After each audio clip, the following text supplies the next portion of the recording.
Salam sejahtera diucapkan kepada Encik Muhammad Azam bin Sulung, pensyarah KRP 3974, iaitu latihan mengajar bagi kumpulan K00720.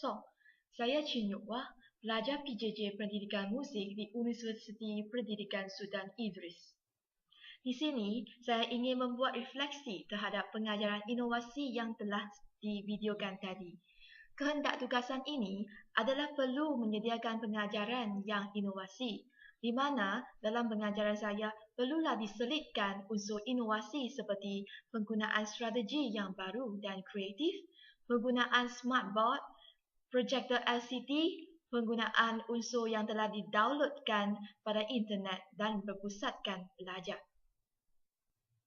Dalam pengajaran inovasi saya telah memilih pengajaran recorder ensemble sebagai tajuk saya. Saya telah menggunakan pendekatan kontekstual di mana ia adalah berpusat dengan murid. Selain itu, dalam pengajaran saya, ia melibatkan unsur HOTS iaitu High Order Thinking yang dapat membimbing pelajar saya berfikir secara kritis. Sebagai contohnya, pada bahagian penutup iaitu tayangan video recorder ensemble di mana ia terdapat berbagai jenis recorder yang tidak pernah dilihat oleh pelajar saya sebelum ini. Mereka perlu meneka dan menghubungkaitkan pengajaran dan pembelajaran kali ini tentang apakah alat muzik yang digunakan dalam persembahan musikal itu. Dalam pengajaran inovasi saya telah mendownloadkan video-video klip musikal yang terdapat pada movie Sound of Music seperti Do Re Mi, Edelweiss, The Lonely Goat Herd untuk ditayangkan pada set induksi pengajaran ini. Pelajar saya pernah mendengarkan lagu Edelweiss dan Do Re Mi kerana kedua-dua lagu ini merupakan lagu-lagu kanak-kanak yang sangat popular. Mereka berminat sangat untuk mengetahui asal-usul kedua-dua lagu ini. Selepas pengajaran ini, ada murid yang datang berjumpa dengan saya bahawa mereka hendak pinjamkan VCD Sound of Music dengan saya. Murid-murid kelas 5U ini bukanlah merupakan murid yang bestari sebenarnya. Di sekolah saya, hanya kelas 5N dan 5K merupakan kelas bestari. Namun, bakat musikal ada pada pelajar-pelajar kelas ini. Pada awal tahun ini, bagi golongan pelajar yang tidak belajar piano, mereka ini tidak mengetahui langsung tentang teori muzik.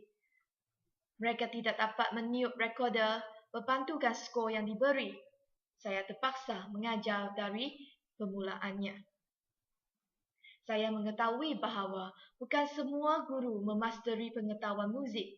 Mereka mungkin tidak tahu menggunakan strategi yang betul dan tidak mengetahui teori muzik untuk mengajar pelajar mereka. Sebelum ini, mungkin pelajar ini diajar oleh guru yang tidak beroption muzik. Dengan ini, mereka hanya diajar nyanyian, tiupan recorder yang mudah seperti Mary Had a Little Lamb dan permainan alat perkusi.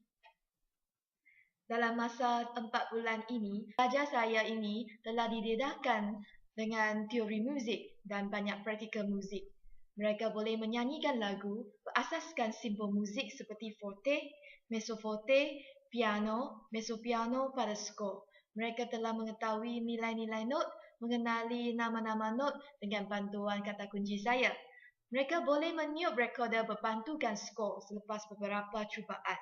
Mereka selalu menanti-nantikan pengajaran muzik kerana mereka telah yakin dan mengetahui bakat mereka. Disiplin mereka juga bertambah baik. Dalam perkembangan pengajaran inovasi saya, langkah pertama, saya telah memaparkan skor. Sebelum mengajar mereka meniup, saya perlu pelajar saya memahami skor terlebih dahulu. Sebagai ulang kaji ataupun pentaksiran juga, saya menggagihkan pelajar-pelajar kepada 3 kumpulan untuk menjalankan aktiviti kumpulan iaitu mengenal pastikan nama-nama not. Tahun-tahun sebelum ini, kebanyakan mereka telah biasa meniup recorder dengan melihat skor abjad iaitu skor yang telah ditranslate dalam C, D, E, F, G, A, B, C tinggi dan D tinggi.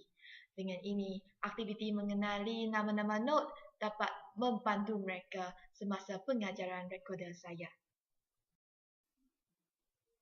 Untuk mengenali nama-nama setiap not, saya telah mengajar mereka kata kuncinya sebelum pengajaran ini. Di mana, bagi not yang terletak pada garisan balok seperti cucuk sate, kata kuncinya adalah every good boy did fine. Terdapat juga jalan ceritanya bagi kata kunci ini, iaitu semua good boy yang berbuat baik boleh makan sate. Jika not pada ruang balok macam isi burger ini, ia menunjukkan penggunaan kata kunci FACE, di mana jalan ceritanya adalah golongan yang berada sukakan benda yang berjenama. Mereka suka menunjuk-nunjukkan. Mereka suka makan di restoran McDonald atau Burger King. Jalan cerita ini membantu sangat bagi mereka untuk mengingati kata kunci saya. Ini dapat dibuktikan dengan apa yang saya rakamkan, iaitu kesemua jawapan pembentangan mereka adalah betul. Saya memang berasa sungguh memuaskan dan bangga tentang pencapaian mereka.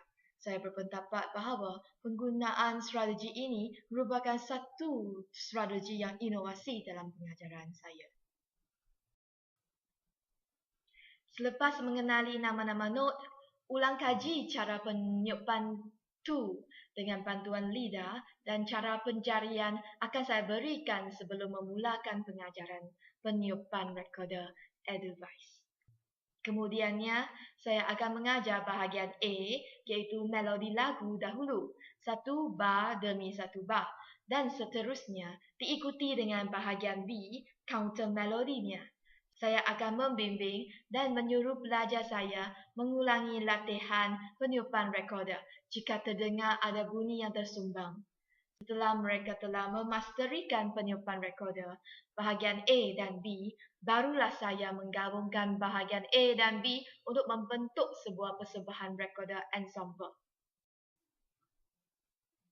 Dalam pengajaran dan pembelajaran ini, terdapat 2 murid yang tidak membawa recorder pada hari itu. Mereka ini diarahkan untuk menyanyikan lagu Edelweiss. Saya pula memetik ukulele saya. Mereka menunjukkan minat terhadap ukulele saya. Ada di antara mereka mahu cuba memetik ukulele saya. Mereka mahu memiliki sebuah ukulele juga. Ukulele ini harganya tidak mahal. Ia hanya RM100. Ada yang mereka mampu membelinya dengan wang simpanan mereka. Mereka berharap sangat dapat belajar cara memetik ukulele dengan saya. Jika terdapat masa, saya berjanji akan mengajar mereka memetik ukulele untuk persembahan pada majlis hujung tahun ini. Dalam proses pembelajaran peniupan lagu Edelweiss, pelajar saya perlu membuat latihan berkali-kali. Pada permulaannya, ada segelintir pelajar di antara mereka membuat kesilapan. Sebagai seorang guru, dorongan dan keyakinan perlu diberikan kepada pelajar-pelajar ini.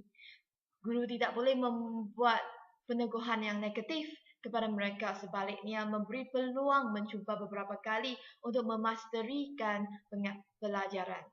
Pada akhir pengajaran saya, murid-murid saya adalah lebih yakin dan sanggup mempersembahkan recorder ensemble bersama dengan saya. Secara keseluruhannya, objektif pembelajaran tercapai. Saya bangga melihat kemajuan belajar-belajar kelas 5U ini, khususnya dalam mata pelajaran pendidikan muzik. Sekian, terima kasih.